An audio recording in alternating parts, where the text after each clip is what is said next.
दुनिया के 7 अजूबों में शामिल ताजमहल न सिर्फ शाहजहां और मुमताज की प्रेम की निशानी है, बल्कि एक ऐसी इमारत है जो हर साल 65 लाख से भी ज्यादा पर्यटकों को अपनी ओर खींचती है। और यही वजह है कि ताजमहल भारत का सबसे ज्यादा घूमे जाने वाला पर्यटक स्थल है। देश विदेश से बुलाए गए 20,000 कारीगरों की कड़ी मेहनत से बने आगरा में स्थित इस मकबरे की दीवारों में 28 तरह के बेशकीमती रत्नों को जड़ा गया है, जो कि पूनम की रात में इस कदर चमकते हैं कि लोग इस इमारत को देखते रह जाते हैं। सन 1653 में बनाए गए इस खूबसूरत ताजमहल की कीमत आज के हिसाब से 53 अरब रुपए आकी जाती है। इसकी दीवारों पर की गई नक्काशी की तकनीक इटली के कारीगरों से सीखी गई थी। उज़्बेकिस्तान के बुखारा से संगमरमर को तराशने वाले कारीगर बुलाए गए थे।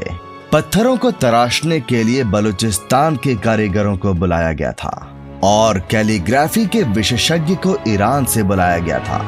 ताजमहल के साथ बहुत से रहस्य जुड़े हैं, जिनके बारे में जानकर आज भी लोग हैरान हो जाते हैं, जैसे कि इसके नीचे बने बंद कमरों का राज। नमस्कार दोस्तों, बहुत बहुत स्वागत है आपका मेरे चैनल में।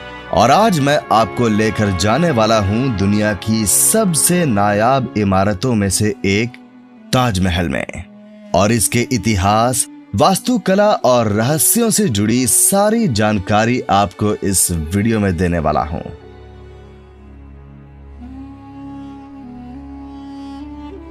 तो ताजमहल उत्तर प्रदेश के आगरा शहर में स्थित है और आगरा पहुंचने के बाद आप आसानी से बस, ऑटो रिक्शा, कैब या अपने निजी वाहन से यहां तक पहुंच सकते हैं। तो मैं अपने निजी वाहन से वेस्ट गेट पार्किंग की तरफ से ताजमहल के परिसर में पहुंचा और मैंने टिकट काउंटर तक लगभग 1 किलोमीटर का सफर पैदल चलकर पूरा किया।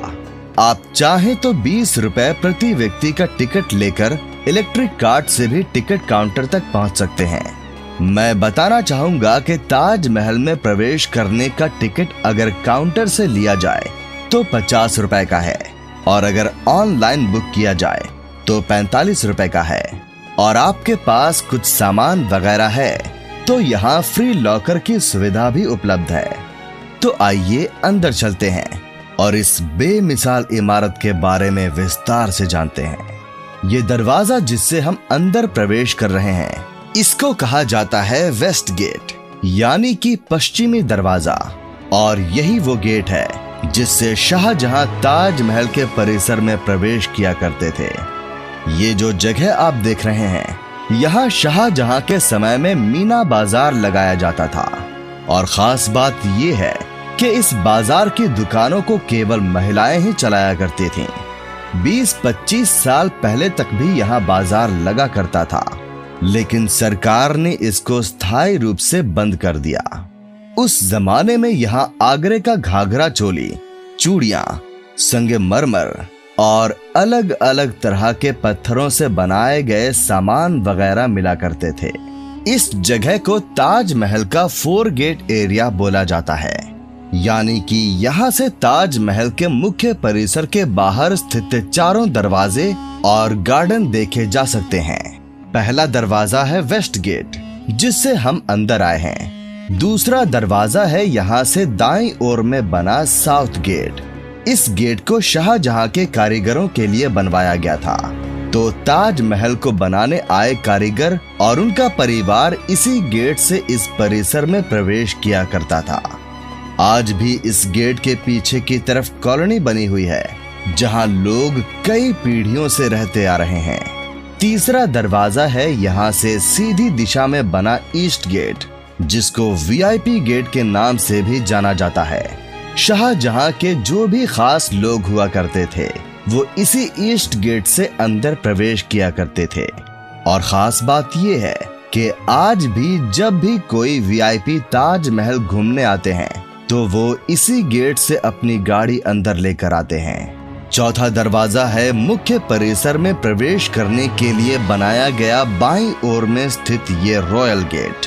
यानी कि शाही दरवाजा।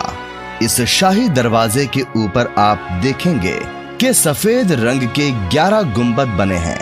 ठीक ऐसे ही गुंबद आपको इसके अंदर की तरफ भी दिखाई देंगे। ताजमहल को बनने में कुल मिलाकर 22 साल लगे थे, इसीलिए यहाँ कुल मिलाकर ये 22 गुंबद बनाए गए थे। 2019 में किए गए एक सर्वे के अनुसार ताजमहल भारत में सबसे ज्यादा घूमे जाने वाली इमारत है, जिसको देखने के लिए हर साल देश विदेश से 65 लाख से भी ज्यादा लोग आते हैं। यही नहीं बल्कि ताजमहल दुनिया की 8वीं सबसे ज्यादा घूमे जाने वाली इमारत है। ताजमहल की सबसे ज्यादा लोकप्रियता इसके निर्माण से जुड़ी प्रेम कहानी की वजह से है। शाहजहां ने अपनी बेगम मुमताज महल की याद में इस इमारत को बनवाया था। मुमताज का असली नाम अर्जुमंद बानो बेगम था और शाहजहां ने उन्हें मुमताज महल नाम दिया, जिसका मतलब होता है महल का सबसे अनमोल रत्न। महज 38 साल की उम्र में अपने 14वीं संतान को जन्म देते वक्त मुमताज की बुरहानपुर में मृत्यु हो गई। अपनी प्रिय बेगम की मृत्यु की खबर सुनते ही बादशाह ऐसे दुखी हुए जैसे उनकी जिंदगी ही तबाह हो गई, और कुछ समय बाद बादशाह ने उनकी याद में ताजमहल बनवाने का फरमान जारी किया।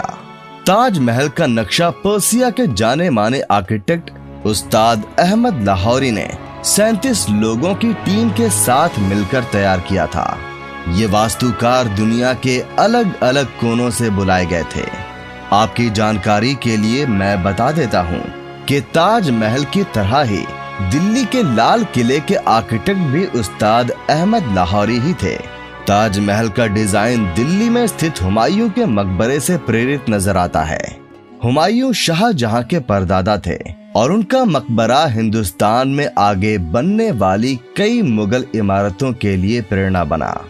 यहाँ चारों तरफ में जो आप लाल पत्थर से बने कमरे देख रहे हैं, ये कुल मिलाकर 210 कमरे हैं, जो कि खास तौर पर ताजमहल को बनाने आए कारीगरों के विश्राम गृह के रूप में बनाए गए थे। तो ये सारे कमरे उसी समय के हैं, और जब भी कारीगर काम करके थक जाते थे तो यहाँ खाना खाकर 2-4 घंटे आराम करते थे और फिर दोबारा काम पर लग जाते थे। तो शाही दरवाजे से ताजमहल 300 मीटर दूर है। ये जो आपको बीच में लाइन दिखाई दे रही है, अगर आप इस लाइन को फॉलो करते हुए ताजमहल की तरफ जाएंगे तो आपको ऐसा महसूस होगा कि ताजमहल दूर जा रहा है, जिसको नजरों का धोखा या ऑप्टिकल इल्यूजन भी कहा जाता है। ताजमहल की कीमत तय करने में समय के अंतराल से काफी फर्क आ गया है। फिर भी ऐसा अनुमान लगाया जाता है कि आज इसकी कीमत 53 अरब रुपयों की है।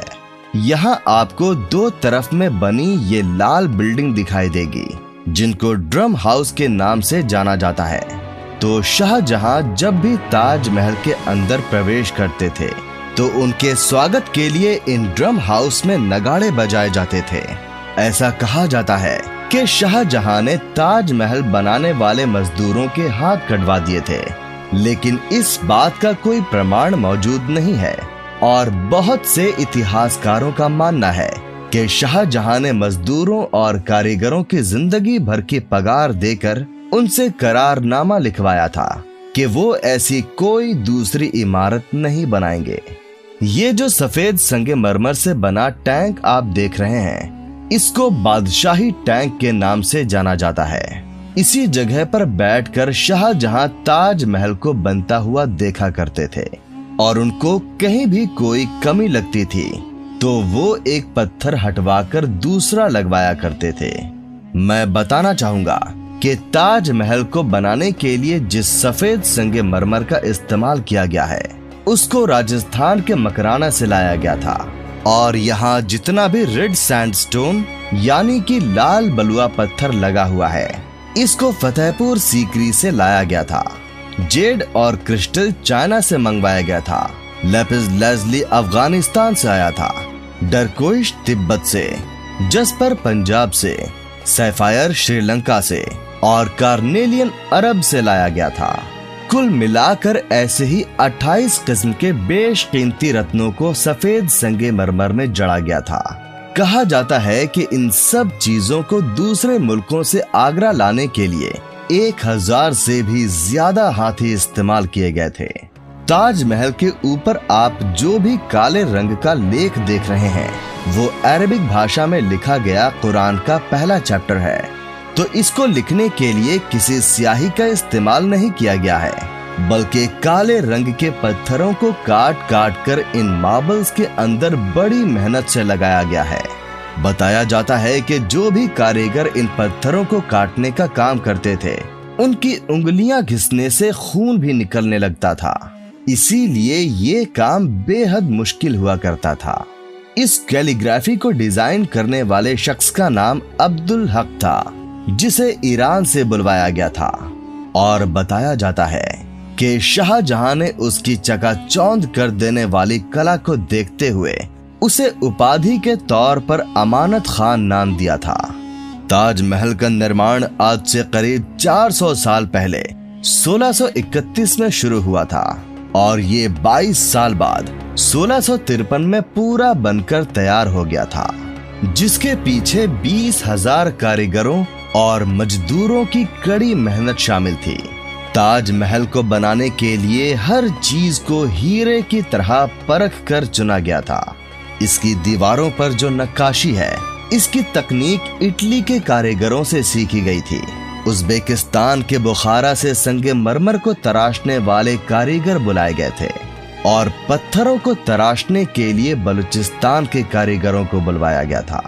यहाँ जो लाल रंग के फूल बने हुए हैं, ये कोई पेंटिंग नहीं है, बल्कि इन फूलों को अलग अलग किस्म के बेशकीमती पत्थरों से बनाया गया है, जो कि चांदनी रात में यानी पूनम की रात में चमकते हैं। जब पूनम का चांद निकलता है तो ताजमहल पूरा सफेद नजर आता है, और जब चांद की रोशनी इन लाल फूलों पर पड़ती है तो ये भी जगमगा उठते हैं, जिससे यहाँ का माहौल देखने लायक होता है।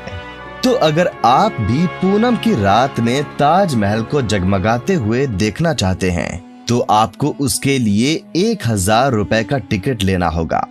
एक खास बात यह है कि इस टिकट को लेने के बाद आपको ताजमहल को देखने के लिए केवल 30 मिनट का समय मिलता है और आप शाही दरवाजे के पास खड़े होकर दूर से ही ताजमहल के दीदार कर सकते हैं।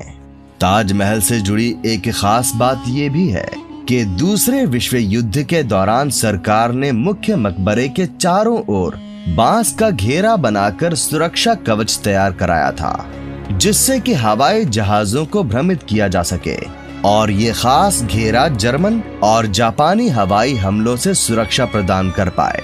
1965 और 1971 के भारत पाकिस्तान युद्ध के समय भी यही किया गया था। ताजमहल के दोनों ही तरफ में आपको लाल पत्थर की एक एक इमारत दिखाई देगी। बाईं ओर वाली इमारत मस्जिद है, जहां पर हर शुक्रवार के दिन हमारे मुस्लिम भाई नमाज अदा करने के लिए आते हैं, और उस दिन ताजमहल को पर्यटकों के लिए बंद करके रखा जाता है, लेकिन मुसलमानों के लिए इसको 2 घंटे के लिए खोला जाता है।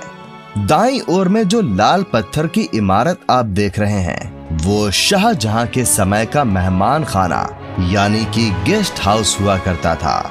इस मेहमान खाने में शाहजहां के मेहमान 2-3 घंटों के लिए आराम करके चले जाते थे, और यहाँ कोई भी मेहमान रात में नहीं रुकता था।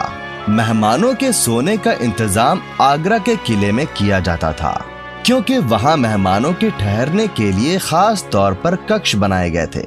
यहाँ जो फव्वारे आप देख रहे हैं, ये कुल मिलाकर 53 हैं, और आज भी ये सही तरीके से काम करते हैं।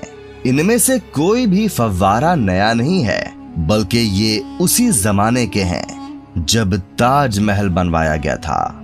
हालांकि बीच बीच में इनकी मरम्मत और साफ सफाई का काम जरूर करवाया जाता है। तो आप ये सोच रहे होंगे कि शाहजहां के समय में इन फव्वारों को बिना बिजली के भी कैसे चलाया जाता होगा। तो यमुना नदी के पीछे एक बड़ा सा पानी का टांका हुआ करता था और उस टांके में एक चरखा लगा हुआ था जिसको शाहजहां के सेवक चलाया करते थे और इस तरह से पानी उस टांके से इन फव्वारों तक आता था और ये फव्वारे चल पड़ते थे। लेकिन आज के समय में ये फव्वारे मोटर से चलाए जाते हैं। एक खास बात मैं आपको बताना चाहूंगा कि ताजमहल के परिसर में कुल मिलाकर 16 गार्डन हैं और जैसा कि मैंने बताया कि यहाँ 53 फव्वारे हैं, तो 16 और 53 अंकों को साथ में मिलाया जाए तो 1653 बनता है और ये 1653 वही साल है जब ताजमहल बनकर तैयार हुआ था। यहाँ जो ऊपर वाला बड़ा गुंबद आप देख रहे हैं, इसमें आपको थोड़ा पीलापन नजर आएगा और नीचे का हिस्सा सफेद दिखाई दे रहा है। तो इसका कारण है कि नीचे वाले हिस्से को मुल्तानी मिट्टी से साफ किया गया है और ऊपर वाले गुंबद की सफाई होनी बाकी है, इसीलिए इसमें थोड़ा पीलापन है। आगरा में प्रदूषण का स्तर ज्यादा होने की वजह से ताजमहल के संगमरमर में बार बार पीलापन आने लगता है, इसीलिए समय समय पर इसकी सफाई करवाई जाती है। इस गुंबद के ऊपर जो आपको किरीट कलश लगा हुआ दिखाई दे रहा है, वो शाहजहां के समय में सोने का हुआ करता था, जिसको बाद में अंग्रेज निकाल कर ले गए थे।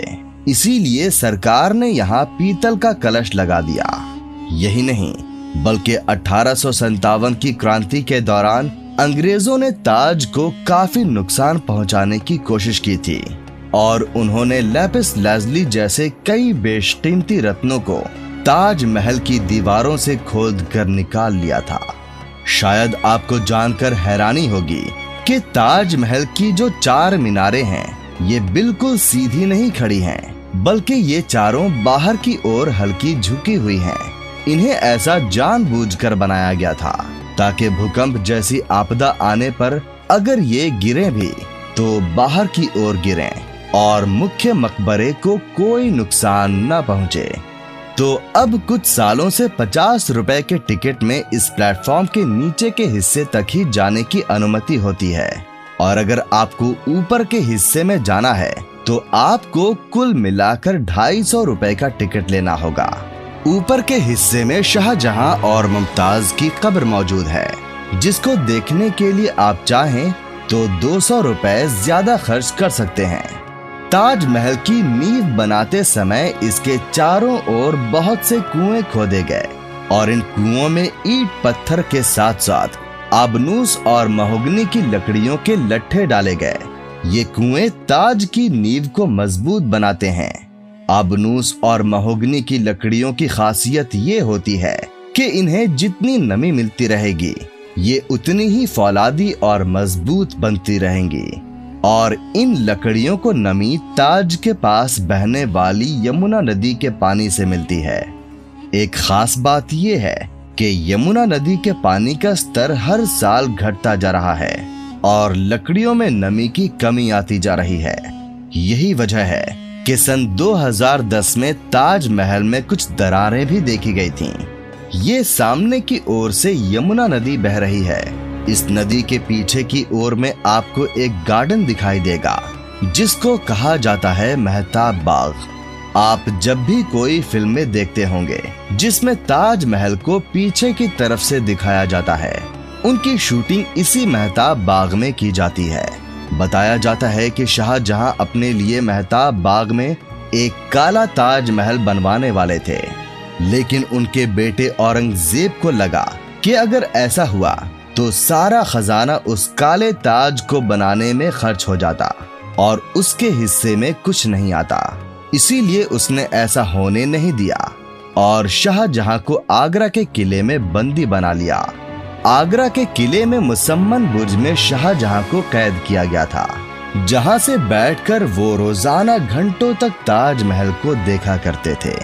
अगर आप शुक्रवार के दिन आगरा आते हैं तो आपको ताजमहल के परिसर में तो प्रवेश करने के लिए नहीं मिलेगा, लेकिन आप चाहें तो आप मेहताब बाग से ताजमहल का दीदार कर सकते हैं और मेहताब बाग से ताजमहल आपको कुछ ऐसा दिखाई देगा।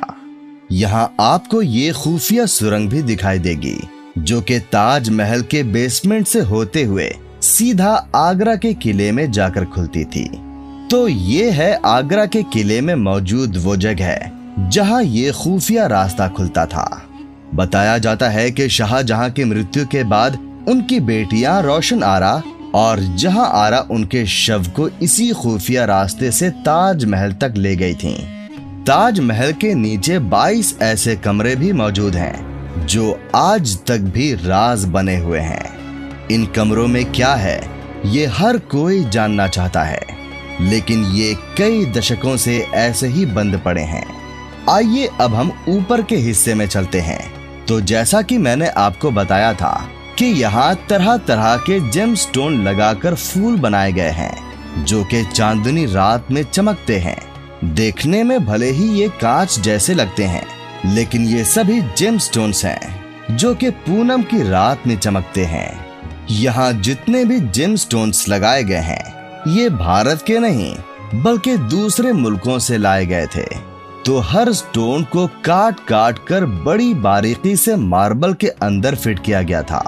और ताज्जुब की बात यह है कि आज भी ये काम आगरा में किया जाता है।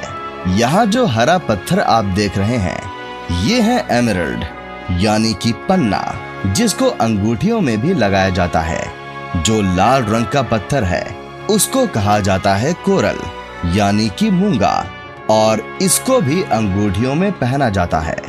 और दूसरा जो लाल पत्थर है उसको कहा जाता है ऑनिक्स यानी कि हकीक, जो कि ट्रांसपेरेंट होता है और इसके ऊपर रोशनी पड़ने से ये चांदनी रात में चमकता है। यहाँ दीवारों पर आप देखेंगे कि अरबी भाषा में कुरान पाक के पहले चैप्टर की आयतें लिखी हुई हैं। तो ये है ताजमहल का मुख्य मकबरा जिसके अंदर शाहजहां और उनकी बेगम मुमताज महल की कब्र मौजूद है। तो ये सामने वाली कब्र मुमताज की है और बाईं ओर वाली कब्र शाहजहां की है, लेकिन ये उनकी असली कब्रें नहीं हैं, बल्कि इन कब्रों को केवल पर्यटकों को दिखाने के लिए बनाया गया है। उनकी असली कब्रें इसी के नीचे बने भूमिगत कमरे के अंदर यानी कि बेसमेंट में मौजूद है, जिसको सरकार ने स्थायी रूप से बंद करके रखा है। बताया जाता है कि सन 1989 में भारतीय लेखक P.N. ओक ने एक किताब लिखी थी जिसका नाम था ताजमहल द ट्रू स्टोरी। इस किताब में उन्होंने कई तर्कों के साथ ये दावा किया था कि ताजमहल मकबरा बनने से पहले एक शिव मंदिर था और इसका नाम तेजो महालय हुआ करता था। सन 2000 में P.N. ओक ने अपनी बात को सिद्ध करने के लिए ताज की साइट को खोदने के लिए सुप्रीम कोर्ट को अर्जी दी थी, जिसे सुप्रीम कोर्ट ने रद्द कर दिया था। आर्कियोलॉजिकल सर्वे ऑफ इंडिया के मुताबिक ताजमहल कभी एक शिव मंदिर था और इसका नाम तेजो महालय हुआ करता था। इस बात के कोई पुख्ता सबूत नहीं है, बल्कि शाहजहां ने ताज को बनवाया था, इसके प्रमाण ही इतिहास के पन्नों में मिलते हैं।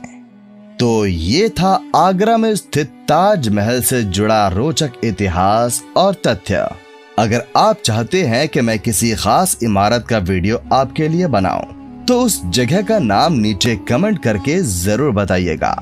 अगर आपको मेरा ये वीडियो पसंद आया हो तो लाइक और शेयर जरूर कीजिएगा, और अगर आप मेरे चैनल पर नए हैं तो इसको सब्सक्राइब करना मत भूलिएगा। आपका बहुत बहुत धन्यवाद। आपका दिन शुभ रहे।